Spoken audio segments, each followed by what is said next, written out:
Asher, ano ang pinangahawakang dahilan ng mga senador kung bakit umaasa silang bubuhayin ulit ng mga senador ang impeachment?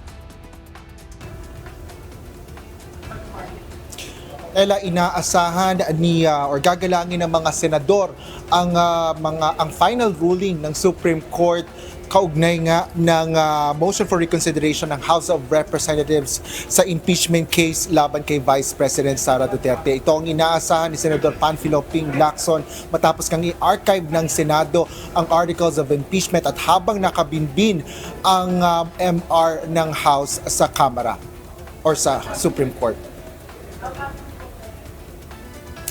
Sa isang panayam kay Senador Ping Lacson, ipinunto nito na karamihan sa kanyang mga kasamahan sa Senado na bumoto para i-archive ang impeachment ay mismong nagsabing kailangang galangin ang desisyon ng kataas-taasang hukuman. Aniya, bagaman malaki ang posibilidad na mangyari, ay umaasa siyang irerespeto ng mga senador ang ruling ng Supreme Court at ang final ruling na tumutugon o rumeresolba ng motion for reconsideration.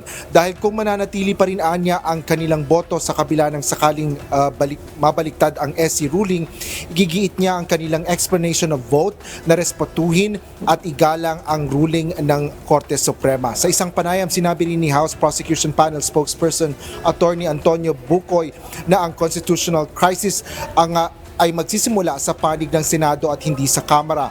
Nangangamba rin ito na kung ire-reverse ng SC ang ruling nito ay baka maging pahirapan ang paglabas ng articles of impeachment sa archives ng Senado. Dudo naman si Senate Minority Leader Vicente Tito Soto III sa pahayag ni Bucoy. Aniya, karamihan sa mga kasamahan ni Senador Soto ay bumoto na i-archive dahil sa desisyon ng Supreme Court.